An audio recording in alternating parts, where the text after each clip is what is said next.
के टॉपिक में next topic में आप सबका वेलकम है। आज हम इक्विलिब्रियम कांस्टेंट के कुछ एक्सप्रेशंस को लर्न करेंगे।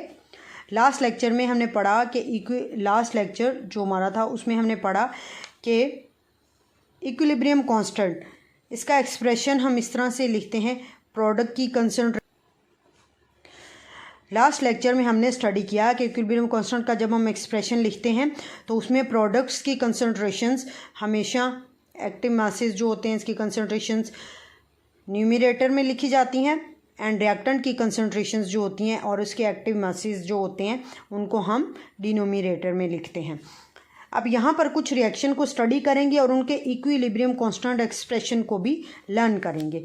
अब यहाँ पर पहला जो रिएक्शन है हमारा nitrogen and oxygen gaseous form में होती हैं दोनों, ये मिलकर नाइट्रोजन ऑक्साइड बनाती हैं।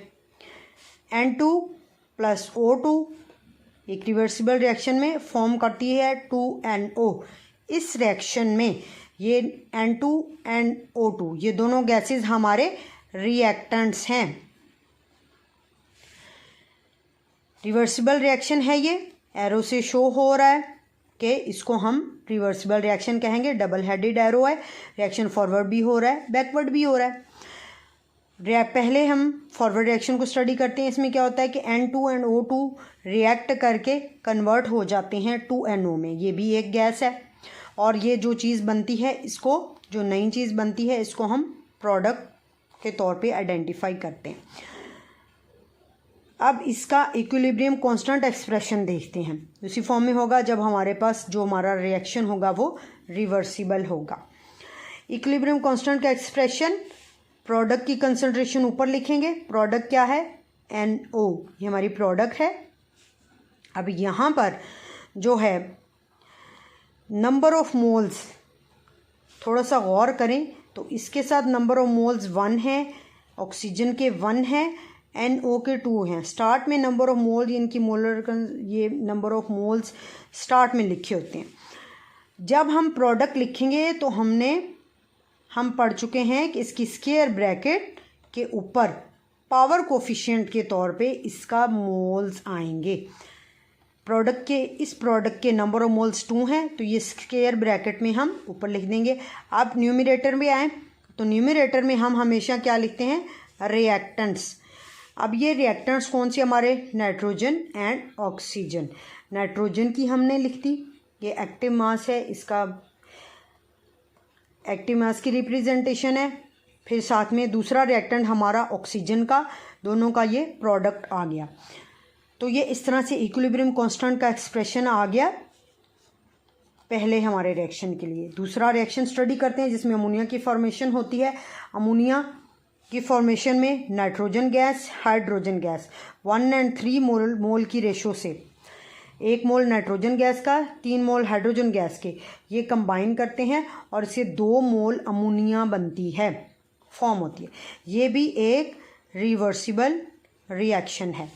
अब इसके लिए इक्विलिब्रियम कांस्टेंट का एक्सप्रेशन स्टडी करेंगे तो प्रोडक्ट ऊपर आएगी और प्रोडक्ट की जब एक्टिव मास हम लिखने जा रहे हैं, मोलर कंसंट्रेशन लिखने जा रहे हैं तो उसमें नंबर ऑफ मोल्स ब्रैकेट में पावर कोफिशिएंट के तौर पे ऊपर आएंगे।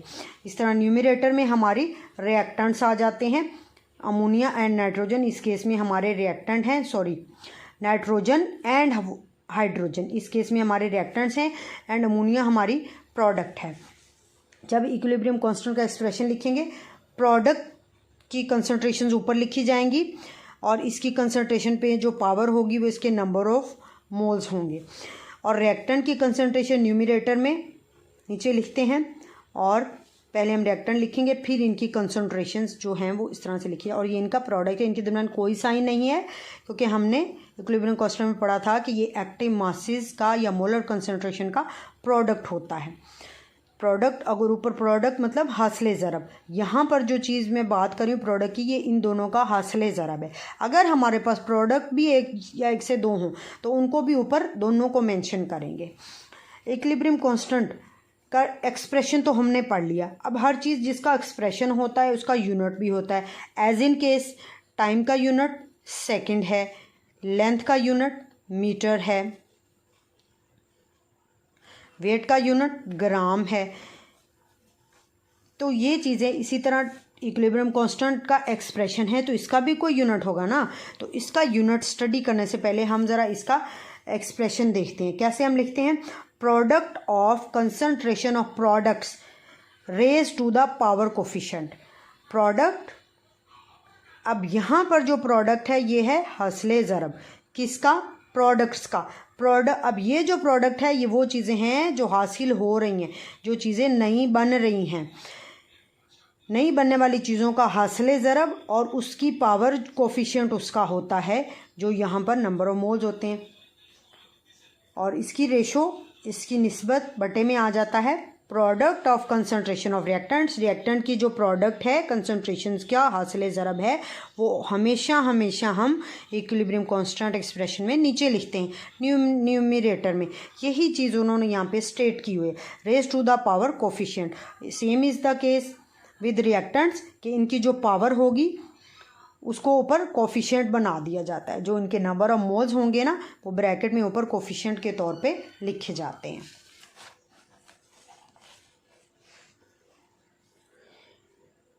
थर्ड जो हमारा रिएक्शन है हाइड्रोजन एंड आयोडीन का है। हाइड्रोजन भी गैस फॉर्म में होती है, आयोडीन भी गैस में, और ये मिलकर बनाती हैं हाइड्रोजन आयोडाइड, ये भी एक गैस है। इस रिएक्शन में इक्विलिब्रियम कांस्टेंट एक्सप्रेशन पीछे वाले पॉइंट्स को जहन में लाते हुए प्रोडक्ट की मोलर कंसंट्रेशन ऊपर लिखेंगे, raise to the power coefficient of number of moles divided by product of molar concentration of reactants raise to the power coefficient. अब यहाँ पर कोई को इनके नंबर ऑफ मोल्स नहीं है, इसलिए हाइड्रोजन और आयोडीन इनके ऊपर कोई पावर कोफिशिएंट नहीं आएगा। अब इनके यूनिट्स को स्टडी करते हैं। यूनिट कैसे लिखते हैं हम, यूनिट लिखने के असूल ये हैं, अगर सिंपल सा असूल है कि अगर जो प्रोडक्ट के पावर कोफिशिएंट हैं ये इक्वल हों रिएक्टेंट के पावर कोफिशिएंट के, तो फिर उस सूरत में इक्विलिब्रियम कांस्टेंट का कोई यूनिट नहीं होगा। लेकिन अगर इनमें फ़र्क हो तो फिर इक्विलिब्रियम कांस्टेंट का एक्सप्रेशन का यूनिट होगा। इस केस में ऊपर दो पावर है, ये एक रिएक्टेंट की कंसंट्रेशन है, ये दूसरे की, तो दोनों को अगर हम सम अप करें तो दो रिएक्टेंट्स हैं और ऊपर प्रोडक्ट की भी दो कंसंट्रेशन है। तो इस केस में जब हम इनकी मोलर कंसंट्रेशन का यूनिट लिखते हैं ना, एक मोलर कंसंट्रेशन जो होती है, एक मोलर कंसंट्रेशन का जो यूनिट है होता है मोल पर डेसीमीटर क्यूब। जैसे मैंने आपको बताया वक्त का यूनिट सेकंड है, इसी तरह कॉन्सेंट्रेशंस का यूनिट होता है मोल पर डेसीमीटर क्यूब। प्रोडक्ट की जगह पे लिख दिया। अब हम कंसंट्रेशन यूनिट्स की बात कर रहे हैं इसलिए हम इनको स्किप करेंगे, हम यूनिट को स्टडी कर रहे हैं। इसकी जगह पे हमने इसके यूनिट्स लिख दिया, आयोडीन की जगह पे आयोडीन के। अब यहाँ पर 2 हैं और नीचे 1 + 1 भी 2 हैं। इट मीन्स कि जो कंसंट्रेशंस हैं वो ऊपर और नीचे बैलेंस हैं, बराबर हैं। इस सूरत में इक्विलिब्रियम कांस्टेंट के कोई यूनिट नहीं होंगे, जो हैं ये एक दूसरे को यूनिट्स कैंसिल कर देते हैं, कैंसिल आउट कर देते हैं। अब इस सूरत में देखते हैं यूनिट क्या बनता है। यहाँ पर नंबर ऑफ मोल्स जो नाइट्रोजन के 1 हैं एंड हाइड्रोजन के 3 हैं। इट मीन्स कि ऊपर मोलर कंसंट्रेशन की पावर 2 है, नीचे 3 और 1 हो गई हैं 4। तो इसको हम इस तरह से लिखेंगे, मोलर जो कंसंट्रेशंस हैं न्यूमरेटर की उनको हम सम अप करते हैं। पहले नंबर ऑफ मोल्स इधर 1 है इधर 3 है, 1 और 3 4।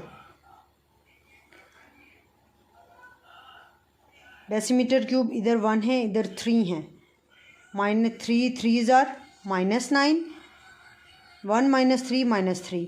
तो डेसीमीटर को हम इस तरह से लिखेंगे,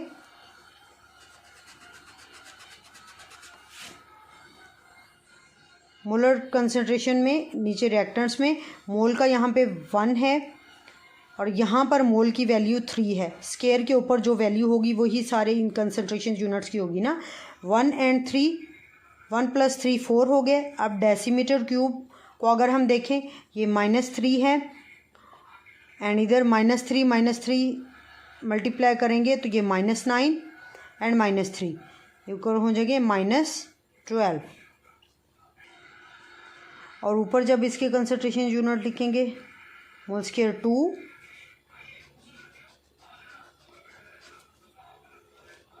-6 है तो इसका हो जाएगा मोल 2 - 4 6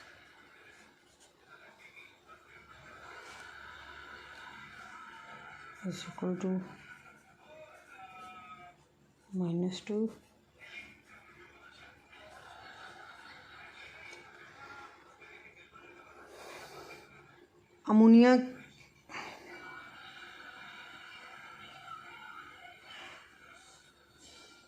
अमोनिया के केस में, अमोनिया की फॉर्मेशन के केस में हम स्टडी करते हैं कि नाइट्रोजन प्लस 3H2 कंबाइन होते हैं और अमोनिया में कन्वर्ट हो जाते हैं 2NH3।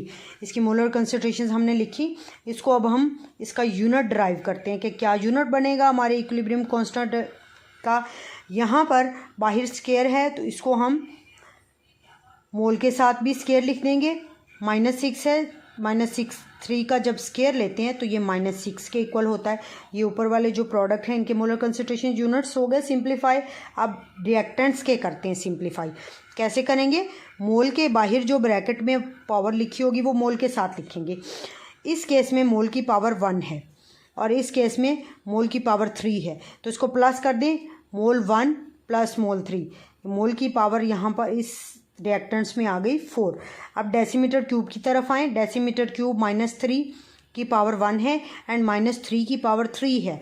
-3 की पावर 1 -3 आ जाएगा एंड -3 की पावर 3 -9 आ जाएगा। तो -3 और -9 को डेसीमीटर क्यूब के साथ जब हम लिखते हैं तो ये -12 की पावर आ जाती है।